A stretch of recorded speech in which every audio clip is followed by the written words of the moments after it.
В 2015 году Глобальный фонд поддержал финансирование программы по расширению доступа уязвимых групп населения к услугам профилактики, лечения и ухода при ВИЧ-СПИДе в России. Нам было понятно, что эта программа будет уникальной. Заявка на грант была разработана, написана и подана исключительно силами представителей сообществ, уязвимых к ВИЧ. На этот раз ни один чиновник не был вовлечен в процесс подготовки проектного предложения. Все, кто участвовал в этом процессе, были выбраны страновым диалогом, то есть общим собранием некоммерческих организаций, активистов и профессионалов, работающих в сфере профилактики и лечения ВИЧ-СПИДа в России. С самого начала нам было понятно, что нам всем придется работать вместе, и неважно, к какой ключевой группе мы себя относим, у нас у всех была одна общая цель – защитить жизнь и здоровье людей, уязвимых к ВИЧ. Нами был выбран основной реципиент и сформирован механизм надзора за реализацией данного гранта – Координационный комитет по профилактике и борьбе с ВИЧ-СПИД в Российской Федерации. В его состав не вошло ни одного чиновника и ни одного представителя государственных структур.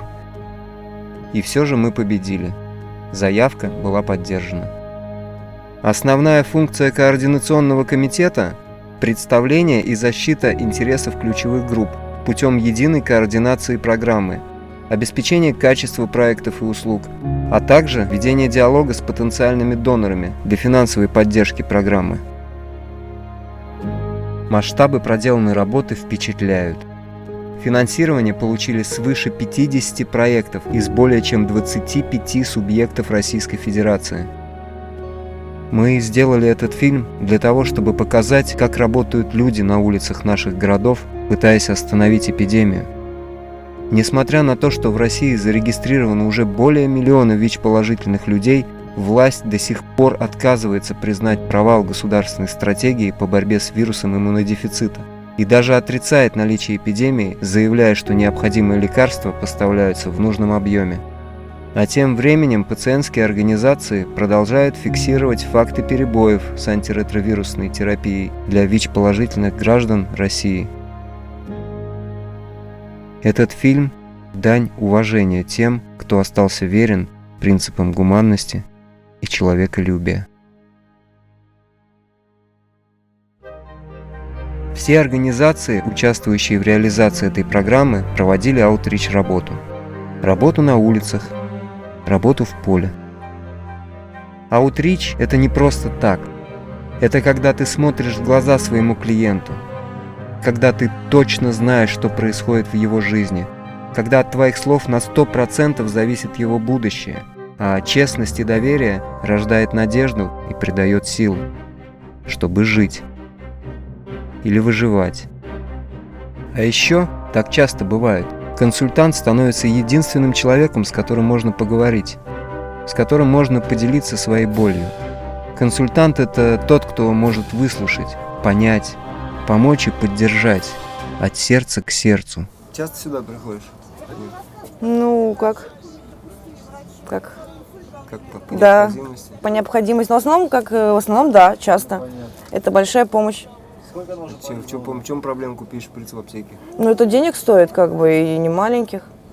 Нет, большая помощь. Они и тесты предлагают все различные, и снабжают и бинтами. Сколько таких историй прошло через сотрудников организации за эти 3 года, я не знаю.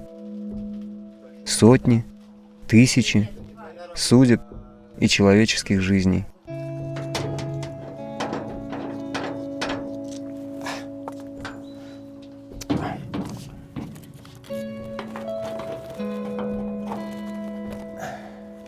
Вот, проходите.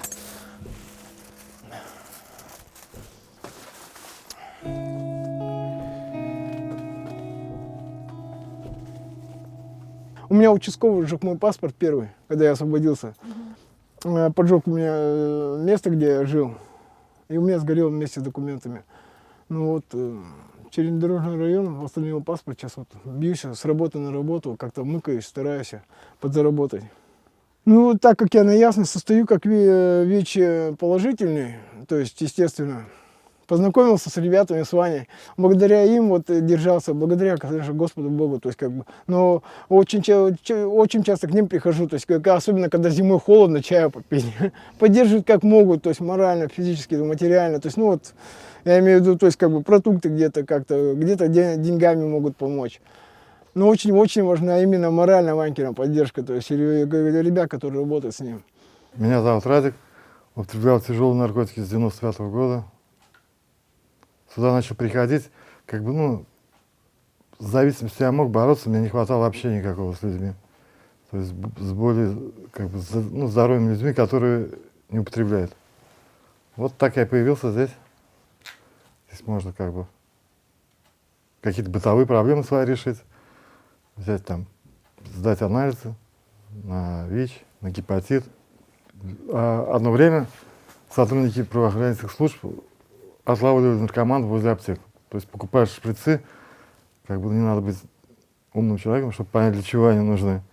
И все, вот из-за этого стали здесь выдавать шприцы, как бы, вот. Вы пришли за юридической консультацией, да? Да. Что у вас случилось? Значит, такой вопрос. На данный момент у меня 3 детей. Жду 4-го. На мой взгляд, вам будет проще восстановиться в родительских правах на первых 2 детей, получить статус многодетной семьи и получать все льготы и пособия многодетной семьи. Давайте вот вы разберетесь в этих 2 моментах, да, выберите для себя подходящий вариант, и тогда мы с вами продолжим работать. Многие мечтают вживую пообщаться с разными выдающимися людьми. Мне повезло. Во время съемок я встретил человека, пережившего такое, что можно сравнить разве что с ужасами времен нацистской Германии. Эта молодая смелая женщина была в том самом борделе в ту самую ночь, когда фашист Дацик вывел ее и ее подруг абсолютно голыми на улицу и заставил в таком виде идти в полицейский участок по ночному Питеру. Любые оправдания подобной жестокости просто находятся за гранью моего понимания. Собственно, дело Дацика, для меня это все новое. Я первый раз встречаю человека, который вот вживую там была. Что это было? Что это было? Это было ужасно страшно, во-первых. Даже когда он был в суде за клеткой, мне казалось, что он вот с этой клетки вылезет, знаешь, как будто вот, страшно. Конечно, было все эмоционально. Почему? Потому что один удар ноги, крушился шкаф. Один удар руки, то есть, телевизор, вот это все просто все крушилось под ним. Я, наверное, полгода ходила и, боялась каждого шороха, так сказать. То есть психика у меня нарушилась. Я жила, на таблетках, на успокоительных. Вот. И я жалею, что я официально, не зарегистрировала у психолога, что у меня было такое, нарушение психическое. Если бы не серебряная роза, я бы, наверное, я боялась. Нам звонили, нам открыто угрожали. А кто угрожал? Звонили люди, как они себя называли, сподвижники Дацика. Вот. Они нам угрожали, что сожгут нас, покалечат детей и т.д. и т.п. Меня поразило безразличие людей. И мы когда он нас вывел голыми, с квартиры, мы были все рады, что мы оказались, что на улице, что нам кто-то поможет. Одна соседка кричала, девочки, вам помочь? Я вызвала милицию. Единственный, человек, который что-то как-то откликнулся. А остальные просто, я говорю, там, издевки были. Вот это самое страшное, наверное, что всем было, пофиг. Знаешь, если бы тебя убивали, и все бы вот так раз закрыли глаза, отворачивались, это страшно на самом деле. Сейчас история с ООН, как тебе помогли с жалобой, с этой, и что, какие дальнейшие шаги, что у вас в планах? Во-первых, мне помогает Ирина. Опять же, если бы не она, во-первых, психологическое и моральное поддержка. И опять же, ну, повторюсь, когда мы были в полицейском участке, то есть трусы, одежду, еду, опять же, принесли они серебряная роза, то есть адвокатов, опять же, серебряная роза, понимаешь? Если бы не они, то есть, как бы, ну, неизвестно, что бы было дальше, то есть. А вообще полицейский, у них была мотивация вас защитить или... Нет. Когда вызвали полицию, во-первых, сам Дацик вызвал полицию, потом соседи вызвали полицию, потому что грохот такой был, думали все, ну, что там какое-то убийство происходит просто. Вот. Как он избивал мужчину, Фина, просто было страшно на это смотреть. Представляете, Дацик, его кулак и кулак по голове, то есть, ну... И полиция, значит, мы когда вышли на улицу, 2 полицейских, такие говорят, что происходит? Они видят, что мы голые, и не поймут, что... Ну, они спрашивают, что происходит. И мы такие говорим, ну, Дацик, они развернулись и убежали.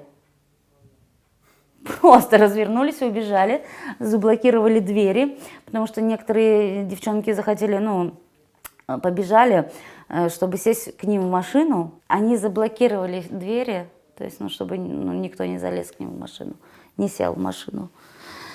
И вот, и уехали. Подъехала 2-я машина с полицаями. Они такие тоже говорят, типа, что случилось? Уже Дацик тогда был на улице. Он говорит, ну, типа, проституток веду в полицейский отдел. Они такие, ха-ха-ха, типа, правильно делаешь. Я хочу донести, да, что мы тоже люди. И у всех свои проблемы. И мы в этой профессии не от любви к сексу, а потому что нам действительно тяжело. Пример – это прежде всего пример для общества, пример уважения к самому себе, как к человеку. Пример уважения там, для других, чтобы просто люди встряхнулись. Мне порой хочется вот всю эту планету, всю эту страну встряхнуть и чтобы как-то очнулись. А нет, у нас менталитет не тот, понимаешь? Встряхивай, не встряхивай, ты не встряхнешь. Благодаря нашей работе и поддержке кейс этой девушки попадет в комитет ООН против пыток. Именно так. Капля за каплей, история за историей, личными свидетельствами и личной болью мы наполняли теневые отчеты в комитеты ООН. В ответ мы получали исчерпывающие рекомендации о том, что в нашей стране нужно многое менять. Прекратить пытки наркопотребителей, декриминализировать хранение наркотиков без цели сбыта, обеспечить политическую, финансовую и правовую поддержку программ заместительной терапии, программ обмена игл и шприцев, профилактики передозировок и многое-многое другое. Но, к сожалению, пока все это так и остается чернилами на бумаге, пылящиеся в столах чиновников, ответственных, по сути, за гибель огромного числа людей, граждан Российской Федерации. Меня зовут Стас, я наркоман, да, употребляю 20 лет. И, блин, ну никак не получается вот у меня вот, ну, справиться с этой болезнью, короче. Милиция наживается на наркоманах, на тех же самых, которые отнимают у них семечки вот эти вот, ну, маковые, для того, чтобы своим агентам каким-то отдать, да. Те агенты идут на квартиры, то есть и эти квартиры притонет просто, и все. Менты, короче, это те же самые бандиты в погонах, короче. Сплошь и рядом вот этот вот мусорской беспредел, короче. Его не видно, да, оно, в принципе, вроде все легализовано здесь, я не знаю. Возможно, под чьим-то прикрытием это, ну. А наркотики, что они? Вот эти соли гребаные. Соли, этих солятины, он сейчас вот возле, как к любому столбу подойди, он камень какой-нибудь отпихни, там закладка будет лежать. Если б легавые не прикрывали, их и не было бы, этих солей. Я уже был во многих реабилитациях, где только не был. У меня было 3 года чистого времени, то есть я не употреблял, ну даже табак не употреблял даже, да. Гордился собой, вот вроде как-то все шло и, ну, кончилось все. У меня срыв за срывом. Нет ничего, ни вен, нет ничего. Употребляю в пах, отказывают ноги порой. Вроде бы и жить охота, и, короче, и неохота жить как-то. И как начать дальше, что делать дальше, короче. Ну, не понимаю, короче. Ну, а как ты думаешь, вот ты сейчас выйдешь, что дальше будет? Что будет? Ну, не хочу я говорить, что будет. Я знаю, что будет. Ладно. Практически все сотрудники всех организаций имеют огромный опыт работы в этой сфере. И все мы давно пришли к одному общему выводу. Главное на сегодняшний день в работе по профилактике ВИЧ в России – защита прав человека. Как ни странно это звучит. Мы знали, что деньги закончатся, и к тому моменту нам нужно было сделать так, чтобы каждый клиент научился защищать себя сам. Себя и своих друзей. Более того, чтобы он знал, как делать это правильно, а еще лучше уже имел свой личный опыт общения с системой. И неважно, правоохранительный, судебный, пенитенциарный или системой здравоохранения. Ну, у меня вот сейчас кейсы, да, как раз-таки, которые они идут, я их веду. Один кейс – девочка, ну, изначально вообще она была осуждена по 105 статье, это убийство, она убила там своего сожителя, ей дали 9 лет срока, и через 5 лет, ну, в местах лишения свободы у нее из-за низкого именного статуса развилась онкология, и ее актировали, то есть просто отпустили умирать домой. И так получилось, что в 2017 году, ну, ей просто сделали такую, как называют, оперативно-розыскное мероприятие, так называемая проверочная закупка, то есть сотрудники. Она не является распространителем, то есть она не драгдилер, она не барыга, да, она просто наркопотребитель, ну, вот, ну, меня не допускают по этому делу пока в качестве защитника, но мы с Мишей Галиченко на связи, с Тимуром Мадатовым, да, ну, вот спасибо огромное, да, у нас вот, ну, как бы ушел проект, да, вот это преодоление правовых барьеров, усиление систем сообществ, но остались вот эти ресурсы, да, хотя бы вот, ну, в виде людей, да, то есть юристов, адвокатов. Ну вот с этим мы сегодня работаем, как бы, и к тому, что, ну, уж закончилась программа, там, финансирования, ну, не знаю, мы очень много дискутируем на эту тему с Денисом, с Эльмиром. Ну, я понимаю, что больше я делать-то ничего не хочу и не умею, да, и, ну, а что делать-то, если не мы, тогда кто поможет? У меня очень много друзей умерло, знакомых умерло, да, вот, и много кто употребляет и там сидят в тюрьмах, да, за что сидят? Ну, за то, что они просто болеют.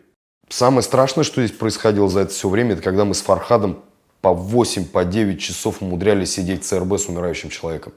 Последний случай у нас был, мы там с парнем 7 часов просидели, звоню уже на эту горячую бессмысленную линию, либо не брали трубку, либо просто скидывается и занято постоянно, а человек лежит, умирает, а мы уже 7 часов с ним сидим. И врачи ходят, и там вообще абсурдная ситуация, так бы они и ходили вокруг, и приезжает скорая помощь, перевозка, молодой парень, специалист, фельдшер, даже не врач, заходит, меряет давление и начинает оказывать экстренную помощь. А он находится уже в больнице, уже 7 часов, и ему уже давно это должны были оказать. И тогда врачи только щелкает, они собираются там резко, когда видят, что кто-то один из них начинает оказывать первую помощь, они понимают, что это все сейчас будет фиксироваться, сбегается 7 врачей, и спустя 7 часов его помещают в реанимацию. Вот это же, ну, маразм. Именно медработники и полицейские там бы, короче. Тут я просто бессилен, я даже уже туда не хожу. Все мы понимали, что между конституционным правом на жизнь и здоровье и представителями уязвимых групп существует огромное количество правовых барьеров. Кто-то спросит, почему? Я отвечу. Если обычный человек в случае нарушения его прав может легко обратиться в полицию, то наши клиенты сами являются мишенью для полиции. Потребители наркотиков, секс-работницы, геи, представители ЛГБТ – все они, к сожалению, так или иначе находятся вне закона. Такова реальность.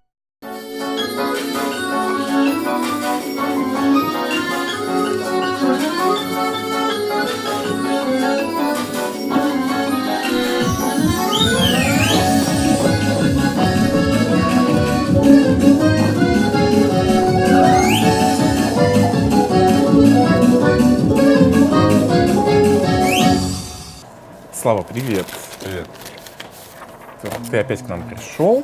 Давай мы заполним анкетку небольшую. Я, конечно, понимаю, что я тебя сама заполню, а то у тебя почерк плохой. Эта вся информация остается у нас, мы собираем ее и подбиваем уже для понимания, что, где, когда, кто чего знает, как часто сдают, как не сдают, вообще какие потребности. Смотри, если у нас человек получает положительный результат, мы его направляем в центр СПИД, сопровождаем. Есть психологи доверенные, да, которые тебя поддержат морально, объяснят все, расскажут, как дальше с этим жить, если мало ли что-то будет. Ты знаешь, что у нас бесплатно есть презервативы стоят, смазка бесплатна, поэтому если что-то случается, ты можешь обратиться либо ко мне, либо к сотрудникам, которые тебя проконсультируют. Вот, поскольку в проекте «Гигея» и «Позитивный диалог» мы это все делаем, мы это предоставляем как для поддержки гей-сообщества, МСМ-сообщества, чтобы люди не заболевали. Я вообще, вот, честно говоря, я в первый раз настолько прикасаюсь, можно сказать, к практике, и вот все первый для меня шок, то, что, по сути, у тебя твоя работа — это двойная, во-первых, состояние клиента, который пришел расслабиться, там, познакомиться, пообщаться, и здесь ему нужно... с одной стороны, он открыт, легко восприимчив к новой информации, тем более у тебя инструмент, вот эти, там, как-то развлекаловка, шоу, вот это, и умение, там, но в то же время это же очень серьезный вопрос, который, если вот на такое оголенное состояние радости человеку сообщить статус, как это...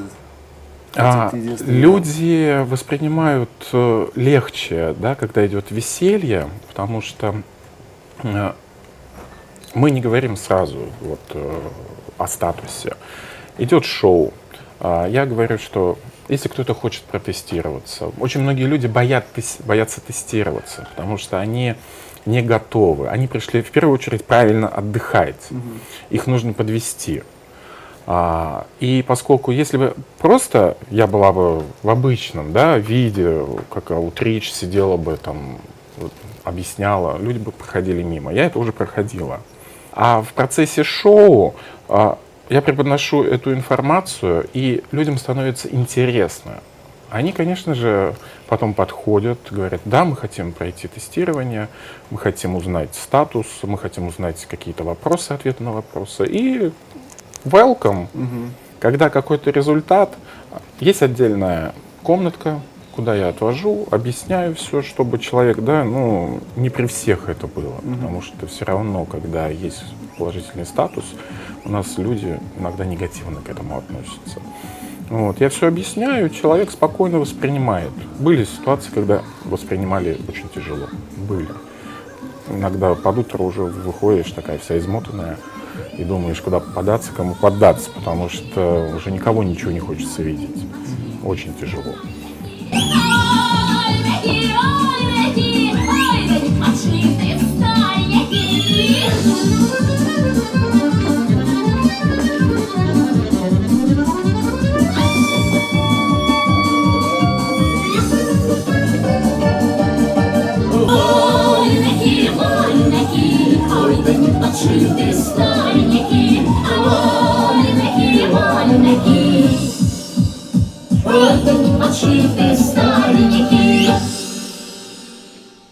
Более 20 лет я употребляла наркотики. Прошла кучу различных реабилитаций, причем по году, по два, была в Польше, реабилитировалась 2 года. И эпизодически я уходила в наркотики. И в очередной раз меня задержали сотрудники. 2 условных единицы карфентанила, что является особо крупным, независимо от там даже 0,00, но это особо крупные. Я настолько была уверена, что тюрьма, потому что полицейские, все мне вокруг твердили: минимум 3, сядешь по-любому. Я не спала, я не ела. Я встретила Германа, мы с ним были знакомы ранее. И он мне рассказал о Юле, о группе становления. Я звонила ему по 1000 раз, я ходила за ним хвостиком. То есть он настолько, наверное, от меня устал, как он даже в шутку сказал, что у меня такое чувство, что она живет у меня. Дождались мы суда. Я собрала огромные баулы, потому что все мне говорили: по 228, часть 2, год, ты реально сядешь в тюрьму. Я, соответственно, все вот эти полгода каждый день ходила на все группы, на анонимных, ну, как я уже рассказывала. И Герман мне, соответственно, дали, ну, хорошие характеристики, вот. И у меня судья спрашивает: слушайте, а что за ЮЛА? Ну, ЮЛА, я говорю, юная лидерская армия. На что судья так засмеялся и говорит: ну, в вашем возрасте 50 лет, вы куда? И были такие нюансы, тонкости, как я все это пережила с Германом, не знаю. Но результат, что сам судья сказал: с вашими характеристиками, слушайте, вам вообще надо в президенты, а не в тюрьму. И все, слава богу, обошлось. Я потом с этим судьей встречался на других процессах, что интересно, уже нас знают. Кстати, первый кейс, вот самый вот мой, который отработанный по 228 статье, части 2, и вот он успешный. И интересная вот эта программа была, да, у нас по УСС ППБ, и важна она тем, что стали государственные органы к нам обращаться. Стали адвокаты по назначению в виде нашей защиты, да, вот, ну, и даже позвонили, следователь звонил, просил, чтобы мы там взяли кого-то на сопровождение, и информация как бы она пошла, и видишь, что реально какие-то чудаки могут чем-то помочь, да, и это тоже очень важно. Если взять по прошлому году, да, вот только почти 70 человек было у нас на сопровождении, чьи проблемы мы смогли решить, да, есть, конечно, неудачный опыт, разный опыт есть, но это все преодоление каких-то вот внутренних барьеров, и тем самым мы сами растем, сами учимся, и это очень важно. Именно поэтому юридическое сопровождение стало самым важным компонентом программы. Мы называем это УСС и ППБ – усиление систем сообществ и преодоление правовых барьеров. Это когда привычные алгоритмы и связи внутри сообщества используются с целью защиты конституционных прав. Опыт одного становится примером для многих. Как вести себя с полицейскими, как добиться лечения, как не сесть в тюрьму из-за нелепых законов о наркотиках, как не лишиться прав на своих детей. Все это стало стандартными кейсами наших клиентов. Инициативная группа наша «Только вперед» образовалась в 2015 году, как раз вот на фоне того, что мы как-то решили помочь нашему аутричу, одному из наших аутричей, который как раз привлекался по 228 статье. И вот это был такой пробный, даже еще без проекта мы пробовали как-то, вот просто консультировались там, и мы начали как-то заниматься социальным. Ну, мы и так это раньше, и раньше всегда это делали, конечно, но здесь сделали, наверное, отдельное ударение на 228 статью. Вот, прям выделяли ее и до сих пор как-то это делаем, потому что, ну, на мой взгляд, здесь самое яркое проявление репрессивной наркополитики, и это, ну, очевидно. У нас очень, ну, достаточное количество кейсов, людей на сопровождении. Вот до сих пор два дела мы доводим, наверное, доведем все-таки до Европейского суда. Ну, и, в общем, вот так вот это начиналось в 2015-м, и третий, получается, год мы этим так или иначе занимаемся. Ну, я считаю, что люди, употребляющие наркотики, остаются до сих пор самой уязвимой группой, конечно, и они более чем кто-то другой, наверное, нуждаются в помощи, в социальном сопровождении, в поддержке, ну, в отстаивании прав. Ну и, конечно, в проекте я вижу основное это то, что вот мы помогаем им как-то поверить в себя, научиться каким-то базовым знаниям правовым, там, научиться не бояться, научиться отстаивать свои права. Ну, это, наверное, основное. Мы собираемся, проводим тренинги, семинары, представляем их интересы в судах, уголовные дела по 228 статье только, конечно. Я все-таки, наверное, вот сейчас все больше склоняюсь к тому, что мы боремся чуть больше, чем просто с эпидемией ВИЧ-инфекции. Мы боремся за права человека, в первую очередь, чтобы уважали, ценили как-то за гуманную наркополитику, вообще за гуманизм, чтобы в каждом человеке видели человека в первую очередь. Как мы знаем, в России ни одной организации, собственно, которая занимается целенаправленно помощью людям с заболеваниями, нету. Мы можем найти там 500 правозащитников, где кого побили, там поувечили, они напишут там 500 жалоб, там до ООН, да. Но вот именно проблемы, связанные со здоровьем, А чаще всего они у ВИЧ-инфицированных. Чаще всего. Это, во-первых, люди как бы с прошлым наркоупотреблением, организм расшатан. И это люди, у которых ВИЧ уже долгие годы. И почему мы ими занимаемся? Потому что каждый срок может быть последний. И мы очень твердо считаем, что если человек получил срок, он получил срок наказания, изоляции, но он не получил смертную казнь. А наши сейчас 40 у наших вот клиентов очень часто заканчиваются именно смертной казнью, то есть они умирают. И сегодня мы сейчас здесь, у нас был кейс, это человек ВИЧ-инфицированный, там около 20 лет, срок 18 лет. Но вот в последнее время здоровье сильно пошатнулось, ну, в общем-то, уже время пришло. Сейчас мы ждем этого человека, там мама, задержка с документами, везу с другого лагеря.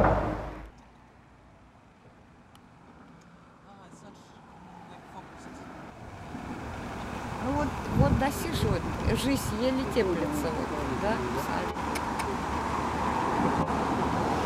Жизнь, дорогая, 16 лет. Закончилось страдание. Терапию дали, да? Да, терапию. На сколько Документы. дали? На 10 дней. Остатки, что были на 10 дней. На 10. Вот. Хочу сказать спасибо Васе, Свете, огромное спасибо за поддержку, за помощь, которую оказали мне морально. Вот. Не верится до сих пор, что как бы изначально, что как бы общались, ну, не думал, что так получится, что получится выйти. Мне кажется, Боженька все-таки есть на свете, и раз дал мне возможность такую, сейчас все усилия здоровье поправить, как-то это самое. Для нас такие случаи, ну, как бы тоже стимул работать дальше. Блин, я вообще не верю, что я вот здесь сейчас стою с вами. Что сейчас делать будете? Ну, сейчас в первую очередь с мамой какую недельку это самое отсижусь, вот. А так, как бы, в первое время хочу направить на здоровье, ну, обследование, да, пройти.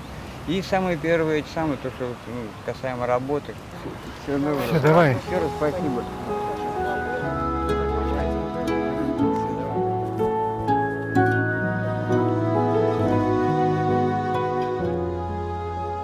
Для меня это чудо. И я на 100% уверен.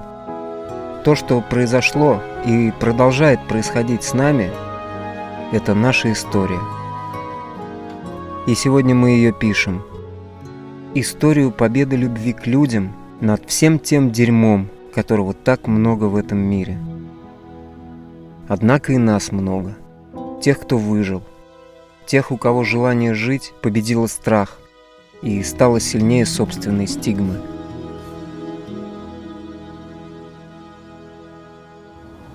Что для тебя самое главное в жизни на сегодня? Мой ребенок. А для тебя? А для меня самое главное в жизни – это вот женщина, которая сказала, что для нее самое главное в жизни – это ее ребенок и совместно со мной. Ты знаешь, право на здоровье – это одна из маленьких-маленьких частей прав человека. И если в тот момент, когда я пришла в спецсервис, да, я говорила, почему, всегда же личный мотив существует. У меня росли дочери, они уже были подростками, и та, и другая, у меня их 2. И я говорила, что я пришла работать для того, чтобы моих личных, вот собственных любимых дочерей проблема ВИЧ-СПИДа не коснулась. А сейчас у меня растут 2 внука. Старшему 8 лет, они потрясающие мальчики. И когда меня спрашивают, Ира, для чего тебе вот эта вот битва с ментами, да, с преступниками, для чего тебе учить девчонок, что писать в протоколе? Ты знаешь, я хочу, чтобы когда мои мальчики вырастут, да, полиция выполняла свою первую, основную и единственную функцию – защищать законные интересы и права граждан. Ты имеешь права, неотъемлемые по факту твоего рождения. И вот, платя налог в государство, живя в этом государстве, вот это государство обязано мне, да, чтобы я спокойно, тихо шла по улице, да, чтобы меня не задерживали, чтобы людей не пытали, чтобы была заместительная терапия, чтобы программы профилактики для 3 миллионов секс-работников в этой стране финансировало государство. Ну вот это наш автобус, на котором мы выезжаем на аутрич. Ну, все как обычно, в общем, то есть, ну, какие-то раздаточные материалы, тесты, там, не знаю, то есть, ну, сейчас нам помогает также и ICF, то есть, ну, это делать, да, то есть, ну, ICF, то есть, ну, да, помогает, да, потому что, ну, так скажем, ну, там, тех денег, которые выделялось в рамках глобального фонда, то есть, ну, они все равно не покрывали все тех, так скажем, потребностей, да, то есть, ну, которые существуют. Вот, потребностей на самом деле намного больше. То есть, ну, в городе Казани мы только одна организация, которая работает непосредственно, то есть, ну, с наркозависимыми. Ну, это вот наш центр, находится здесь. В общем, смотрите, то есть, ну, у нас нет никаких ни вывесок, ничего такого нет. Вот. Потому что, по большому счету, мы, ну, не хотим особо, то есть, ну, привлекать к себе внимание. Она знает только те, кому это нужно. Жанна, привет. Вот, Жанна социальный работник, который, в принципе, то есть, ну, встречает, так скажем, то есть, ну, там, людей, вот, которые там новички, к примеру, и объясняет, рассказывает. Мы никого не хотим-то ни менять, ни вообще, то есть, ну, там, в голову залазить, какие-то там вещи. Мы спокойно, то есть, ну, выясняем, какие есть человеческие потребности на сегодняшний день. Там, следующий этап, это понятно, то есть, ну, какая-то уже специализированная, там, повыше, да, то есть, ну, нужна помощь, там, медицинская, например, какая-то. Дальше там начинаем выяснять, есть ли документы, нет ли документов, да, то есть, ну, там, какая именно помощь нужна, там, по каким-то доверенным врачам мы, значит, то есть, ну, там, наводим какое-то движение, чтобы выяснить, да, то есть, у человека вообще какая ему помощь нужна, там. И мы некий остров, островок, да, который, то есть, как раз-таки, куда могут прийти вот эти люди, вот, и им, то есть, ну, соответственно, в этом острове, то есть, ну, сделать все, чтобы они себя почувствовали людьми хоть на какой-то момент. Мне очень нравится понятие, оно действительно является таким, у меня отзывается на языке психологии, если говорить, усиление систем сообществ. Потому что усиление систем сообществ – это на самом деле фундамент, с которого все начинается. Если мы вспомним историю, то адекватный ответ в первую очередь стали давать сами сообщества, потому что они к этому моменту уже были сильными. Да, вся предыдущая история развития ЛГБТ-движения, она привела к тому, что в начале 80-х годов гей-сообщества в Америке и в других странах, они были организованы, они были сплоченными, у них были свои организации, у них были свои люди, которые могли заниматься лоббированием, адвокацией, входить в исследовательские какие-то институты, и были сами представители сообщества, которые были готовы выходить на улицу и проводить уличную адвокацию. В России, если говорить в принципе обо всех наших группах, да, этот процесс, он пошел с обратной стороны. У нас сначала стали раздавать презервативы, и только намного позже появляются ЛГБТ-организации, которые стали заниматься, и то очень слабо, усилением систем сообществ. Усиление систем сообществ начинается с работы над самосознанием людей и с поддержки тех организаций, которые занимаются этой работой, которые, да, безусловно, они должны заниматься и уличным аутричом, и аутричом в клубах и так далее, но это будет следствие той работы, которая уже у людей будет происходить, изменения в сознании. Ну, вот для меня, например, да, поскольку у меня самой был очень тяжелый путь, и я не верила, что у меня когда-то будет нормальная жизнь, да, что я вообще смогу выкарабкаться из проблемы наркозависимости, и что вообще моя жизнь изменится. Я даже вообще в это сама не верила, не то, что окружающие, я не верила. И сейчас, оглядываясь назад, я понимаю, что вот эта работа в этой теме, она помогла мне выйти из моего микромира, из моей зависимости и войти в нормальную жизнь. То есть я сейчас знаю, что выход есть, и я не согласна с государством, что они ставят на людях крест, потому что тем самым, они даже не дают им шанса. Вот у государства какие-то стандарты, что человек захотел и протрезвел, но это далеко не так, к сожалению. И поэтому подгонять всех под одну гребенку, на мой взгляд, неразумно. Если бы со мной так обходились, если бы не появились коллеги, друзья, фонд Андрея Рылькова, да, канадская правовая сеть по ВИЧ-СПИДу, то есть люди, с которыми я работала, Евразийская сеть снижения вреда, которые помогали мне просто выжить, остаться в живых. То есть было множество людей, которые не требовали от меня протрезветь, но они мне помогали остаться в живых до того момента, пока это решение не пришло ко мне осознанно, к самой. Потому что бесполезно человека насильно что-то его заставлять принять решение. Это не работает, да.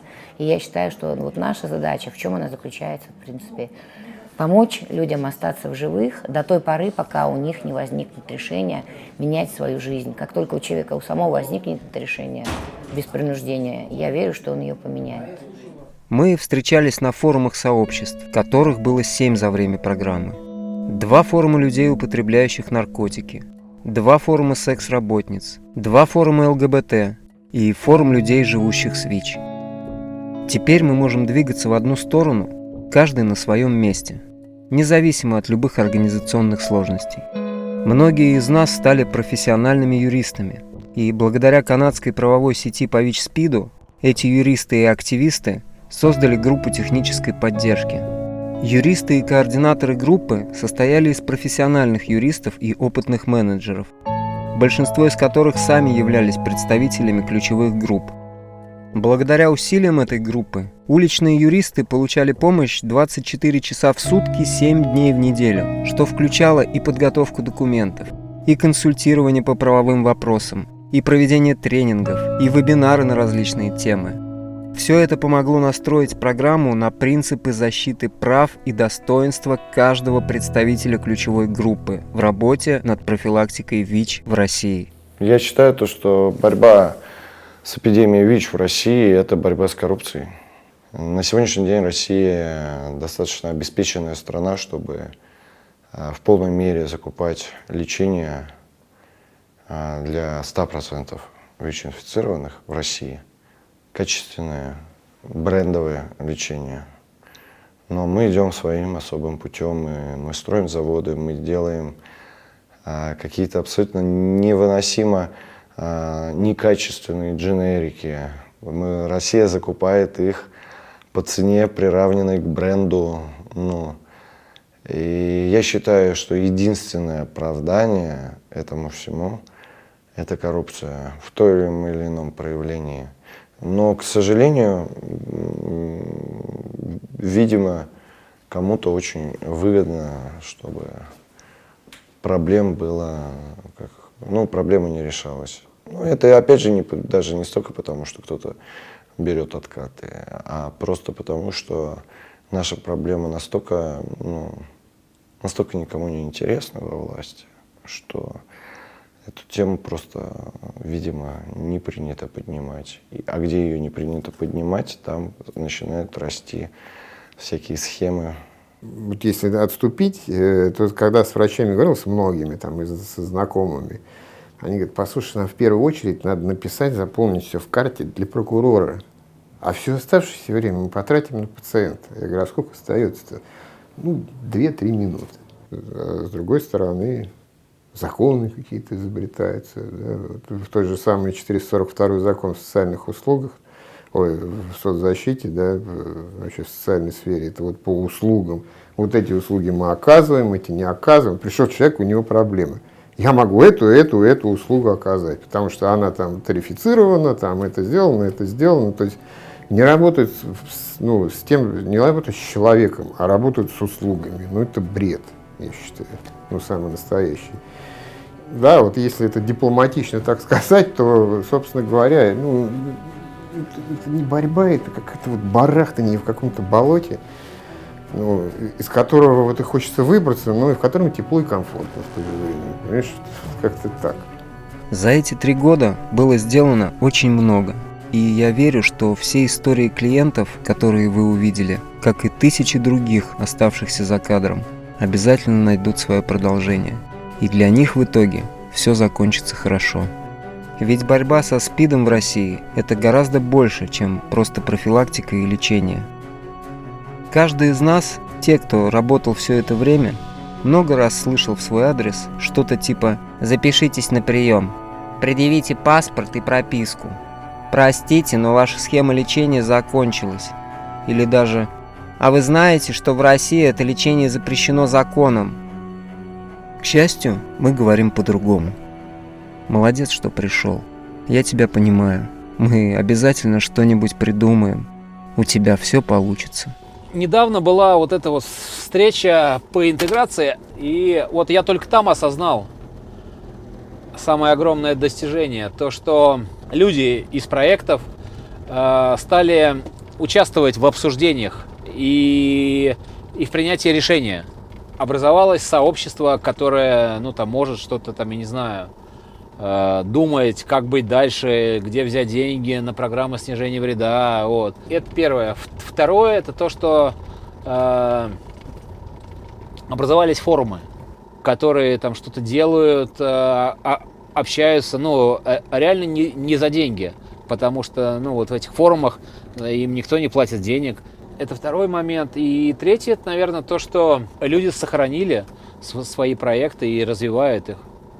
Ну, наверное, любой желающий может не поддерживать бессмысленную трату денег на бессмысленные, дорогущие профилактические акции, в которых участвует вся Россия. Просто понимаешь, как бы вместо того, чтобы выложить фотографию с табличкой «Stop ВИЧ-СПИД», да, и символикой акции, как бы, и вот эту вот всю историю, то, может быть, имеет смысл выложить фотографию с табличкой «Дайте ВИЧ-инфицированным нормальные лекарства». Ну, вы сделайте профилактику в уязвимых группах и дайте нормальные таблетки ВИЧ-положительным. Причем дайте возможность организациям, которые работали годами в этой сфере успешно, которые имеют огромную историю работы с ключевыми группами, делать то, что они считают нужным. Да, если они считают нужным как бы обменивать шприцы и выдавать по 30 шприцов, значит, пусть они обменивают шприцы и выдают по 30 шприцов. Не надо придумывать новую профилактику в уязвимых группах. Все уже давно придумано, опробовано. Да, есть доказанная эффективность каких-то определенных методик. Не надо изобретать велосипед, его уже давным-давно изобрели. Мы умеем работать. Цифры итоговых результатов говорят сами за себя. Вот некоторые из них. За 2,5 года проекта почти 200 тысяч человек, представителей уязвимых групп, получили разного рода помощь. Было роздано 11,5 миллионов шприцев и 14 миллионов презервативов. Чуть больше 61 тысячи человек прошли тестирование на ВИЧ. 27,5 тысяч обратились к сотрудникам проектов за юридической помощью. По результатам этих обращений было составлено и подано 2247 жалоб по поводу препятствия в доступе к услугам профилактики, лечению и уходу при ВИЧ. Регулярная работа форумов сообществ, обучение защите своих прав, постоянный диалог с государством и участие в работе международных комитетов ООН, сплоченность и совместная координация деятельности – все это привело нас к самому главному нашему достижению. Люди из ключевых групп перестали быть расходным материалом, а наши жизни обрели свою ценность. Программа закончилась. Найдутся ли завтра ресурсы для работы форумов и координационного комитета? Будут ли жить проекты снижения вреда и колесить по городам России автобусы на очередном аутрече? Будут ли снова работать уличные юристы? Время покажет. Сегодня мы можем надеяться лишь на то, что государственная машина сможет поменять свой курс и начать работать ради людей и вместе с людьми, с теми, кто посвятил своей жизни помощи другим. Надежда есть. За прошлый год более 12 заявок от НКО на президентские гранты получили финансирование на деятельность, связанную с реализацией проектов программы. А всего лишь 2 года назад эта цифра равнялась нулю. Несколько организаций получают финансовую или другую помощь от региональных органов власти или учреждений здравоохранения. Также несколько организаций выиграли конкурсы у таких доноров, как Фонд по борьбе со СПИД Элтона Джона, СПИД-фонд Восток-Запад, Мама Кэш, ЭЭЧФ, Врачи мира и другие. Но есть и другая статистика. За время реализации программы 9 некоммерческих организаций были признаны иностранными агентами и внесены в особый реестр. И теперь деньги этих организаций, которые ранее были предназначены на поддержку сервисов для уязвимых групп, пойдут на уплату штрафов. Последний такой случай произошел прямо во время съемок этого фильма. Фонд Тимура Исламова получил решение от прокуратуры сразу после того, как наша съемочная группа уехала из Набережных Челнов. Офис в Альметьевске у них отобрали, а программу по лечению ВИЧ, которую фонд реализовывал совместно со СПИД-центром, закрыли.